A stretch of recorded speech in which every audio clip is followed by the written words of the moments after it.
नमस्कार, मी पंजाब डक. आज आहे 15 जून 2026.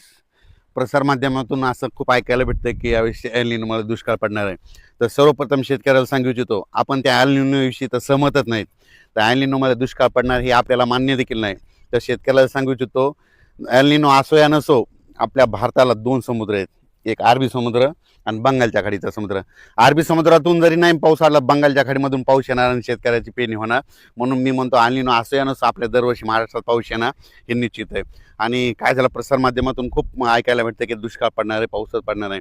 पण शेतकऱ्याला एक सांगू इच्छितो, शेतकऱ्यांना घाबरू नका. म्हणजे काय होणार आहे, या जूनच्या शेवटच्या आठवड्यात काय होणार आहे, पाऊस येणार आहे आणि शेतकऱ्याच्या पेरण्या सुरू होणार आहेत, म्हणून हे अंदाज लक्षात द्यायचा. आणि याच्यातून जर काही शेतकरी राहिले तर 10 जुलै ते 15 जुलैमध्ये पुन्हा एकदा पाऊस येईल, त्याच्यात पेरण्या होणार आहेत. पण दुष्काळ वगैरे काही पडणार नाही, म्हणून हा प्रथम शेतकऱ्यांना अंदाज लक्षायचा. काय झालं, महाराष्ट्रात मान्सून दाखल झाला, पण दाखल झाल्याच्यानंतर परत ते स्थिरावला. पण ही परिस्थिती, वारं सुटण्याची परिस्थिती दरवर्षी कधी असते, पाऊस पडल्याच्या नंतर पुढच्या महिन्यात असते. पण यावर्षी काय झालं, सुरुवातीला आल्यामुळं हे शेतकऱ्याला असं वाटतं की यावर्षी पाऊस पडणार नाही. आणि त्याच्यामधून काय झालं की प्रसारमाध्यमातून बरंच भेडसावत आहे की दुष्काळ पडणार आहे. शेतकऱ्याला सर्वप्रथम सांगतो, यावर्षीचं साल सगळ्यात चांगलं राहणार आहे. जूनच्या शेवटच्या आठवड्यामध्ये चांगला पेरणीयोग्य पाऊस पडणार आहे. सगळ्याच्या हळूहळू पेरण्या सुरू होणार आहेत, म्हणून हा अंदाज लक्षात द्यायचा. सर्वप्रथम मी म्हटलं होतं ना, 7 ते 14चा एक टप्पा राहील, त्याच्यानंतर 20 ते 30 राहील आणि 10 जुलै ते 15 जुलै राहील. ही असंच परिस्थिती राहणार आहे. यावर्षी जून महिन्यात थोडाफार पाऊस कमी राहणार आहे, जुलैमध्ये जास्त पडणार आहे, ऑगस्टला कमी राहील, सप्टेंबर ऑक्टोबर परतीचा पाऊस धुमाकूळ घालणार आहे. पण दुष्काळ वगैरे काय पडणार नाही.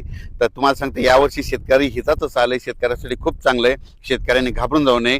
आता हे म्हणजे काय होणार, पाऊस कसा येणार आहे, पावसाला सुरुवात काय होणार आहे, 18 जूनच्या नंतर विदर्भाकडून बऱ्याच ठिकाणाहून पूर्व विदर्भाकडून सुरुवात होणार आहे.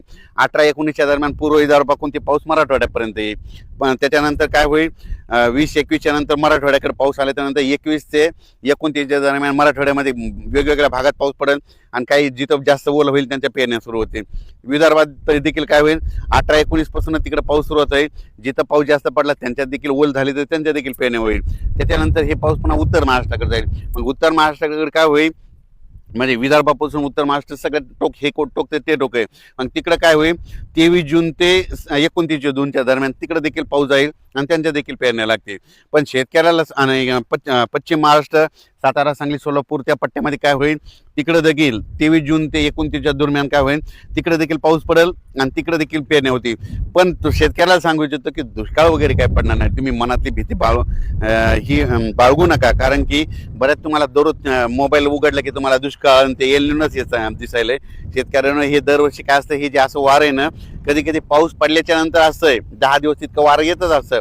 तर तुम्हाला सांगू इच्छितो, 19 तारखेच्या नंतर, 19 जूनच्या नंतर राज्यामध्ये हे उन्हाचा पारा देखील ते कमी होणार आहे. म्हणून हे देखील सर्व शेतकऱ्यांना लक्षात द्या. 20 तारखेपासून उन्हाची तीव्रता कमी होईल, ढगाळ वातावरण यायला सुरुवात होईल, म्हणून हे देखील सर्व शेतकऱ्यांना लक्षात द्यायचं. पण राज्यात मात्र जूनच्या शेवटच्या आठवड्यात चांगला पेरणीयोग्य पाऊस होईल. वेगवेगळ्या भागात पडेल, पण शेतकऱ्याला वाटतं की सगळीकडे पहिल्याच दिवस येणार, सगळीकडे नाही पडणार. काय होणार, दररोज वेगवेगळ्या भागात पाऊस पडेल आणि दाखल होईल, म्हणून हे लक्षात घ्यायचं. मान्सूनचा पाऊस सगळीकडे एकदा जात नसतो.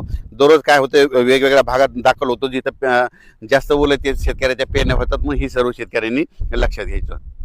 शेतकऱ्याला सांगू इच्छितो की 20 जून ते 30 जून दरम्यान ज्या ज्या भागात पाऊस पडेल, तिथं चांगलं पडेल, तिथं देखील पेरण्या होत्या.